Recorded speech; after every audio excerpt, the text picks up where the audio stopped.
Kita akan belajar tentang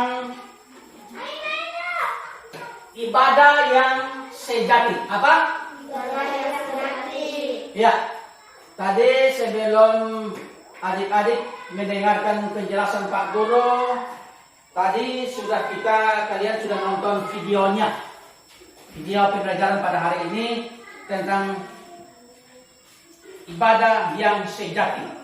Nah, ada beberapa hal yang perlu Pak Guru akan sampaikan. Yang pertama adalah kita harus memahami ibadah yang sejati seperti apa. Yang kedua, kita harus memiliki ibadah yang berkenan. Mengapa kita harus beribadah? Memiliki sikap beribadah yang berkenan kepada Tuhan. Yang ketiga, kita harus menjadi contoh teladan dalam beribadah kepada orang lain.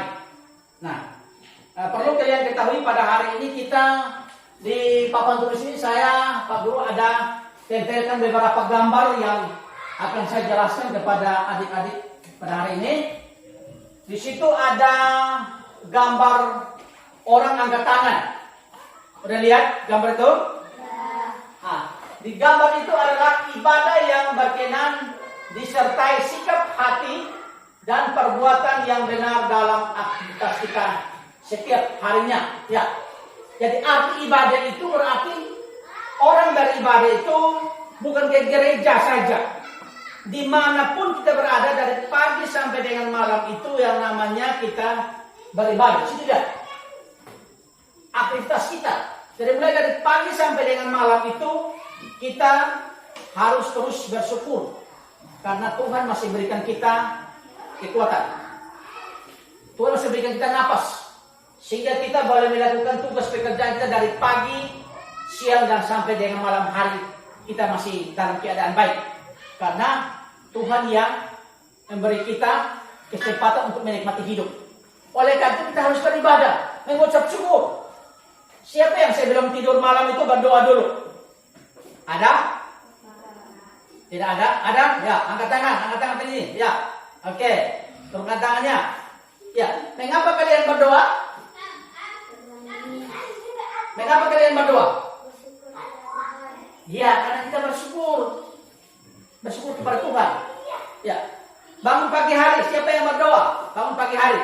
Ada yang berdoa bangun pagi hari sebelum begitu bangun belum bantu orang tua untuk menyiapkan makan minum dan persiapan ke sekolah, berdoa dulu. Ada? Ada? Angkat tangan, tidak usah takut. Pak Guru tidak marah kok. Ada yang berdoa? Ya, puji Tuhan. Angkat tangannya. Ya. Doa itu, definisi doa yang benar adalah berbicara dengan siapa? Ya, jadi kita berdoa itu bukan kita ngomong dengan bapak ngomong kita, bukan ngomong dengan Pak Guru, tapi berdoa itu artinya kita berbicara kepada Tuhan. Jadi kita berdoa itu bukan kita main-main. Ya, kita berdoa berarti kita menyadari benar bahwa hidup kita ini adalah Kristus yang hidup dalam hidup kita ini. Kita dimampukan pagi sampai dengan sore hari. Kita masih sehat-sehat, ya kita harus bersyukur. Tapi Tuhan sudah berikan kita kesempatan untuk menikmati hidup.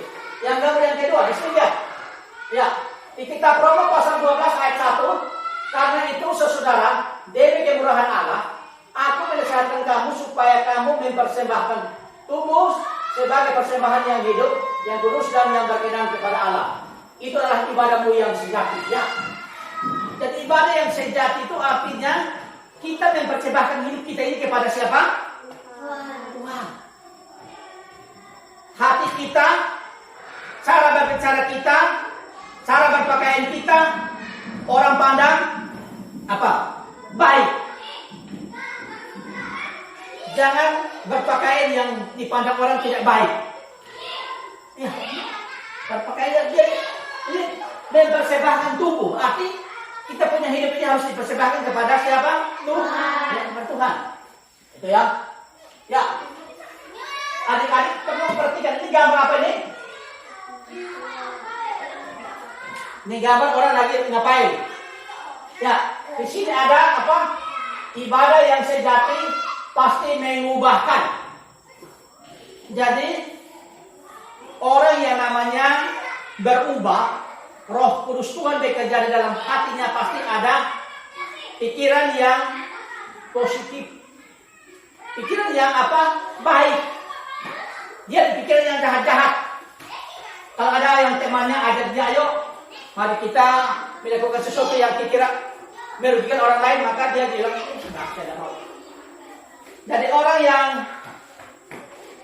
benar-benar berserah kepada Tuhan, maka ada perubahan dalam hidupnya. Dia berubah.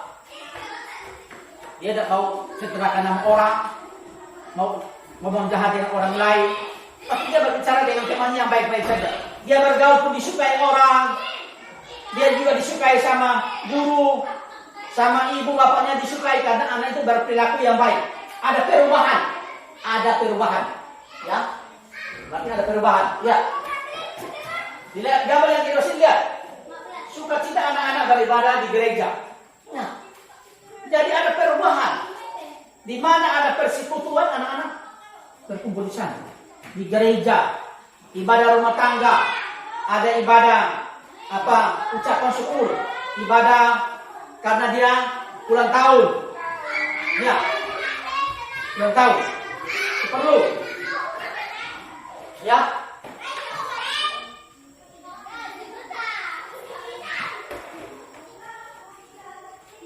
Ya. Jadi itu. Dari sukacita anak-anak beribadah. Jadi orang tersenang. Dia selalu melakukan hal-hal yang memuliakan nama Tuhan. Baik di rumah, baik di gereja, di bergaul dengan teman-teman di sekitar rumah, maupun di sekolah, dengan guru, dengan teman-teman. Semuanya dia lakukan hal-hal yang baik. Itu adalah perubahan sifat dalam hidup. Ya, yang berikut di sini kita lihat ada anak-anak membaca ayat Alkitab. Ya, suka membaca Alkitab. Ada yang Alkitabnya dibagi Pak Guru, debunya sampai penuh ini. Tak pernah dibuka. Ada disimpan, tak pernah dibuka jadi dia. Bahkan mungkin ada yang koyakan. Tidak boleh. Rajin membaca Alkitab itu baik. Mengetahui hal-hal yang positif di dalam ajaran Kristen dan berubah hati kita. Ya, itu. Ini yang bersini. Ya, mereka lagi bergembira. Mereka lagi bersenang-senang di dalam gereja. Mereka beribadah. Ya. Dan yang di sini mereka ikut sekolah minggu. Nah, ini sekolah minggu di sini ada, mereka ada. Ya. Itu. Jadi pada pagi hari ini perlu adik-adik ketahui bahwa ibadah yang berkenan kepada Allah adalah hidup kita, tindakan kita, cara berbicara kita baik. Itulah ibadah yang baik, ibadah yang sejati kepada Tuhan. Itu yang perlu kalian ketahui. Ya, sikap jujur.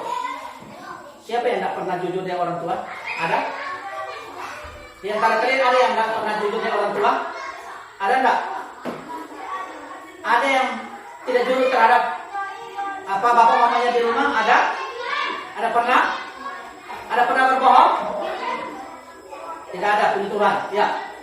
Yang berikut, harus peduli terhadap teman. Artinya begini, ketika kamu dalam perjalanan, kamu menemui orang yang mungkin sakit dan tidak bisa berjalan, sebagai teman, maka harus menolong.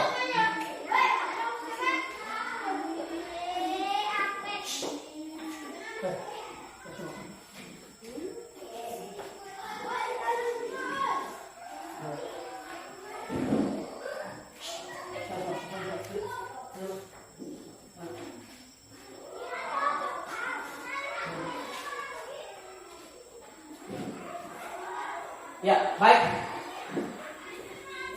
Yang berikut, memiliki sikap beribadah yang berkenan kepada Allah. Jadi sikap kita, perilaku kita. Jadi yang namanya orang yang percaya dan terima Tuhan Yesus harus ada perubahan dalam hidupnya nih. Contoh, waktu kamu masuk kelas 1, kamu tidak tahu membaca menulis. Naik kelas 2 udah perlahan-lahan tahu membaca menulis. naik kelas 3, akhirnya sampai dengan kelas 6, kalian sudah bisa. Pak Guru bisa ngomong, kalian mengerti. Apa itu? Ya Pak Guru sampaikan, kalian boleh mengerti. Kalian paham juga apa yang Pak Guru sampaikan. Itu adalah perubahan sikap, perubahan tingkah laku kita. Karena itu merupakan ibadah yang berkenan kepada Allah. Ya. Nah, yang berikut adalah di situ kita menjelaskan, Bapak akan menjelaskan tentang arti ibadah. Ibadah itu berarti kita adakan suatu hubungan dan komunikasi dengan Tuhan secara pribadi. Biasanya di rumah itu ada yang berdoa sendiri, ada yang bergabung dengan bapak mamanya. Ya, agama Buddha pun berdoa. Ada berapa agama kita ini? Hah? 6. Semua agama itu pasti orang belajar berdoa. Buddha pun berdoa di vihara, Hindu juga berdoa di pura sana, Konghucu di kelenteng sana, Islam di masjid, Katolik dan Kristen di gereja. Jadi semua agama itu pasti berdoa bisa. Jadi kadang-kadang kalau disuruh berdoa bilang, Pak Guru saya tidak pandai. Kita ini udah kelas 6, masa tidak bisa pandai berdoa? Harus. Makanya beribadah itu artinya berdoa sendiri bisa. Kadang-kadang kita bersama bapak dan mama dan kakak. Itu namanya keluarga yang harmonis.